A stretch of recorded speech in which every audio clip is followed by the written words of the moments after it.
السلام علیکم ورحمۃ اللہ وبرکاتہ۔ احباب سے گزارش ہے کہ صفوں کو آپ ملحوظ خاطر نہ رکھیں اور آگے آگے ہو جائیں۔ باہر رش کافی زیادہ ہے تاکہ باہر سے لوگ بھی اندر مسجد کے اندر آ سکیں۔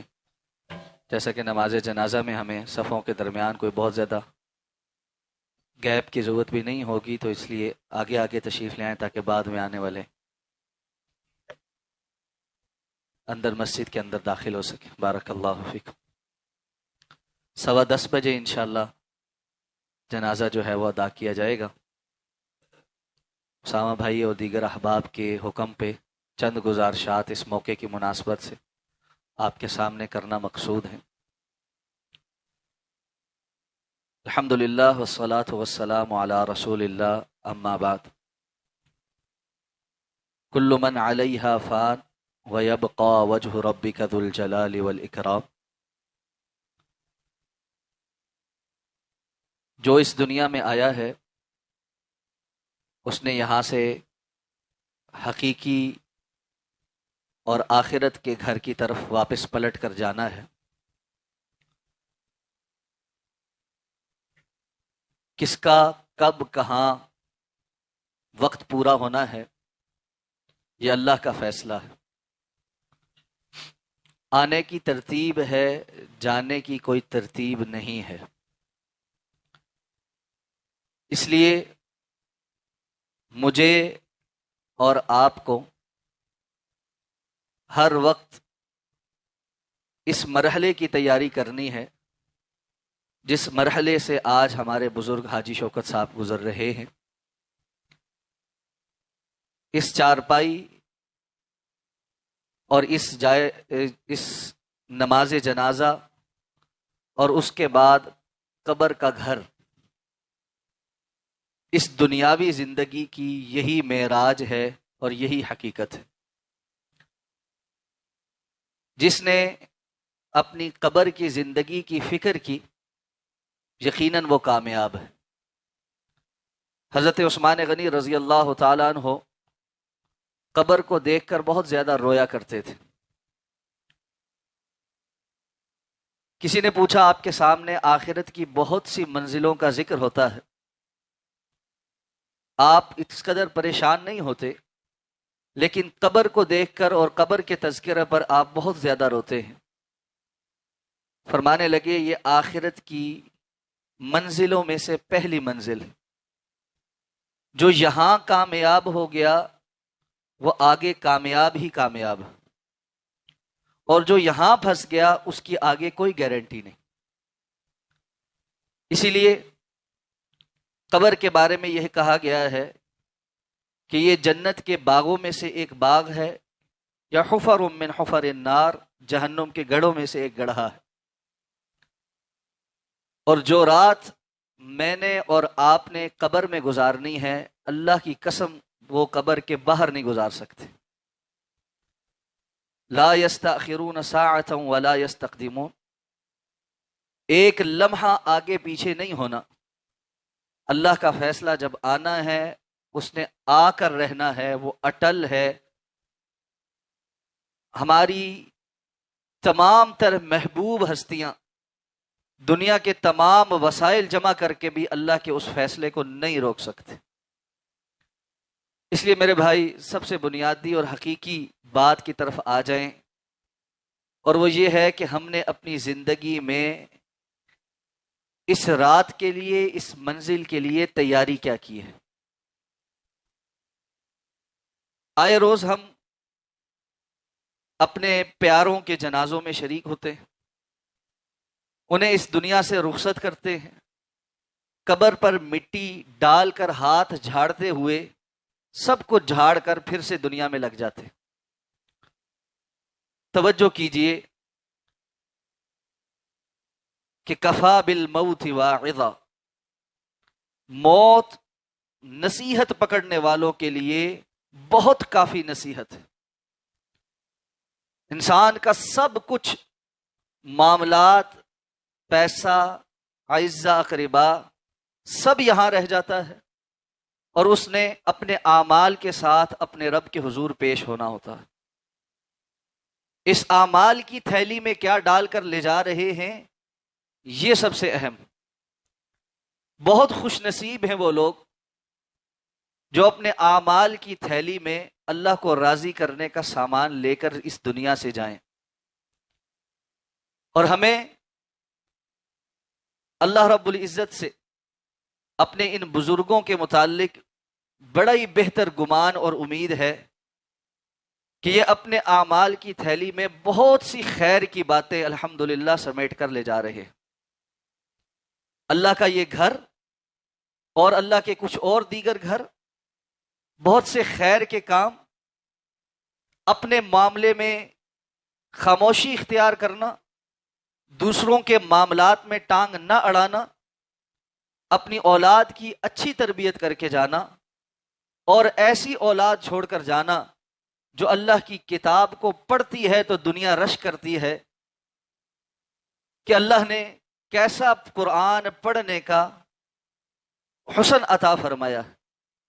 جو اس قسم کے صدقہ جاریہ چھوڑ کر جائے، اس کے اعمال کے تھیلے میں اللہ کے ہاں پیش کرنے کو بہت کچھ۔ دوسری بات،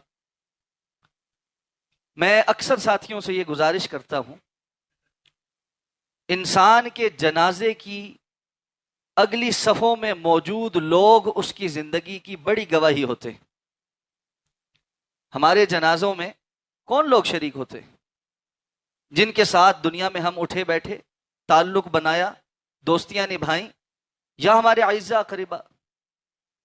اعزاء اقربا تو اللہ نے دیے ہیں، ان کو آپ میں تبدیل بھی نہیں کر سکتے، ہمیں اس میں چوائس کا اختیار بھی نہیں۔ اس سے ہٹ کر باقی ہمارے جنازے میں شریک ہونے والے ہماری زندگی کی چوائسز ہیں۔ ایک لمحے کو رک کر آج اس مسجد میں اس جنازے میں شریک ہونے والے عمومی چہروں پر نظر ڈالیے اور حاجی شوکت صاحب کی قسمت پر رشک کیجیے کہ اللہ کے رسول صلی اللہ علیہ وسلم فرماتے ہیں، جس جنازے میں 40 اللہ کی توحید پر ایمان رکھنے والے جمع ہو کر اللہ کے حضور گواہی دے کر شفاعت کر دیں، سفارش کر دیں اللہ کے ہاں، اس جنازے کی بخشش ہو جاتی ہے، اس سفارش کو رد نہیں کیا جاتا۔ اور آج ارد گرد دیکھیے، مجھے اللہ سے بڑی امید ہے انشاءاللہ، اور یہی فیصلے ہمارے متعلق بھی ہونے۔ رسول اللہ صلی اللہ علیہ وسلم کی اس حدیث مبارکہ کو یاد کیجئے۔ آپ صلی اللہ علیہ وسلم صحابہ کے ساتھ تشریف فرما ہیں، ایک جنازہ گزرتا ہے، لوگ اس کے متعلق خیر کے کلمات کہتے ہیں، آپ کہتے ہیں وجبت، واجب ہو گئی۔ کچھ دیر میں ایک اور جنازہ گزرتا ہے، لوگ اس شخص کے متعلق شر کی بات کرتے ہیں کہ یہ بڑا ہی برا انسان تھا، بڑی لوگوں کو تکلیف پہنچاتا تھا۔ آپ یہ بات سن کر پھر فرماتے ہیں وجبت، واجب ہو گئی۔ صحابہ نے پوچھا اللہ کے رسول، 2 جنازے، دونوں کے متعلق رائے مختلف، آپ کا تبصرہ ایک ہی ہے، واجب ہو گئی، یہ کیا واجب ہو گئی؟ آپ نے فرمایا انتم شہداء اللہ فی الارض، تم زمین میں اللہ کے گواہ ہو۔ تم نے پہلے شخص کے متعلق جو اچھے اخلاق کی اور بہتر انسان ہونے کی گواہی دی، اللہ نے اس کو قبول کرتے ہوئے اس پر جنت واجب کی، اور دوسرے کے متعلق تم نے بد اخلاقی کی اور بد کرداری کی جو گواہی دی، اللہ نے اس کو بھی قبول کرتے ہوئے جہنم واجب کی۔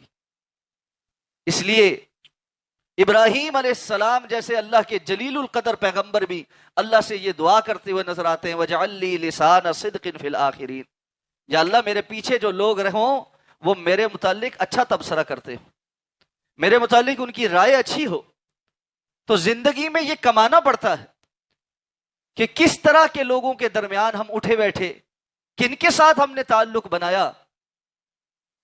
ساری زندگی سیاسی نعرے ہی مارتے رہے، اور ہمارے جنازے میں کھڑے ہونے والے لوگ وہ تھے جنہیں ڈھنگ سے یہ بھی نہیں پتا کہ 4 تکبیریں ہوتی ہیں تو ان چاروں میں پڑھتے کیا ہیں، اور وہ جنازے میں منہ دکھانے بھی اس لیے آتے ہیں کہ لواحقین سے بہت سے مواقع پر کام پڑیں گے، اس لیے اپنی حاضری ضرور لگانی ہے۔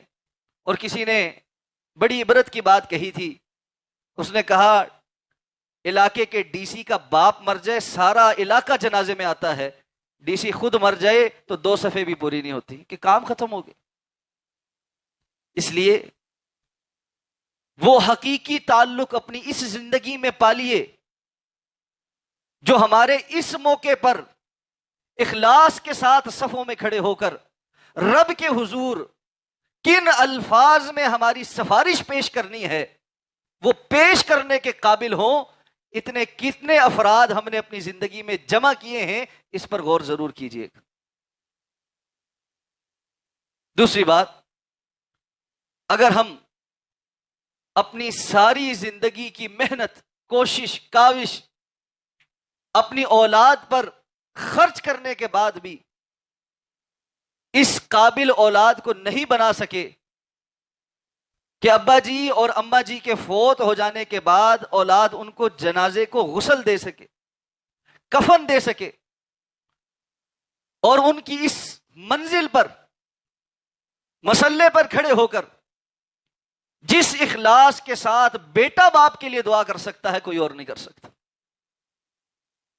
اگر ہم نے ساری زندگی محنت کرنے کے بعد جنازے کی 4 سے 6 دعائیں اپنی اولاد کو نہیں سکھائیں، نہیں یاد کرائیں کہ وہ ہمارے جنازے خود پڑھا سکے، اور ہم سب کے جنازے مولانا صاحب یا مولوی صاحب یا پیر صاحب نے ٹھیکے پہ پڑھانے ہیں، تو میری اور آپ کی زندگی پر افسوس۔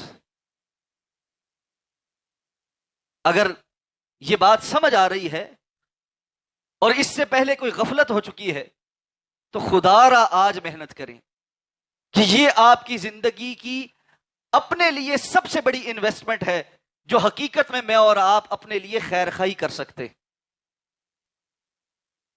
اور میں اس معاملے میں بھی حاجی صاحب کو بڑا خوش نصیب سمجھتا ہوں کہ ان کے بیٹے قاری اسامہ صاحب، اللہ ان کی زندگی میں برکت عطا فرمائے اور ان کو صحیح معنوں میں اپنے والد کے لیے صدقہ جاریہ بنائے، یہ اپنے والد کا جنازہ پڑھائیں گے، اور بڑے خوش نصیب باپ ہیں جن کے بیٹے اس قابل ہیں کہ وہ اپنے باپوں کو غسل بھی دیں اور جنازے بھی پڑھائیں۔ بڑی بہترین انویسٹمنٹ کی ہے ان کے باپوں نے۔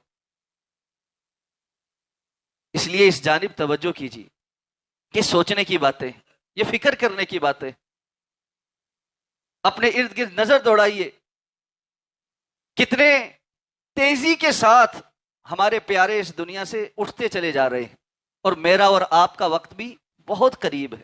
دن میں 70 مرتبہ قبر مجھے اور آپ کو بھی پکار رہی ہے۔ یہ وقت ہے، اس کو غنیمت جانیے۔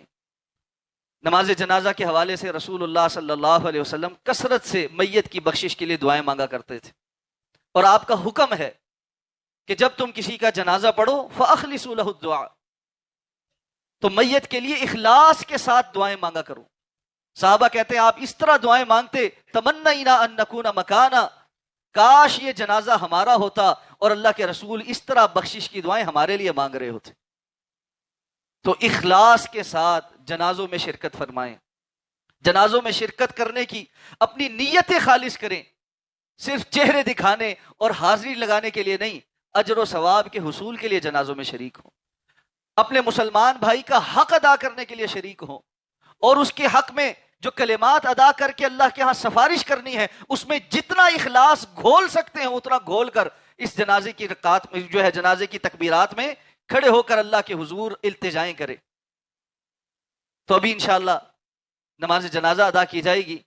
جنازہ آگے مزید 5 منٹ ہیں، جنازہ آ جائے تو میں انشاءاللہ بات مکمل کر دوں گا، اس وقت تک آپ سے جو گزارشات ہو سکتی ہیں وہ کر رہا ہوں۔ تو اخلاص کے ساتھ نماز جنازہ ادا کرنا اور کثرت کے ساتھ بخشش کی دعائیں مانگنا۔ اس کے بعد رسول اللہ صلی اللہ علیہ وسلم نے فرمایا جب میت کو قبر میں دفن کر دیا جائے تو یہ دوسرا اہم موقع ہے میت کے لیے بخشش کی اور ثابت قدمی کی دعا کرنے کا۔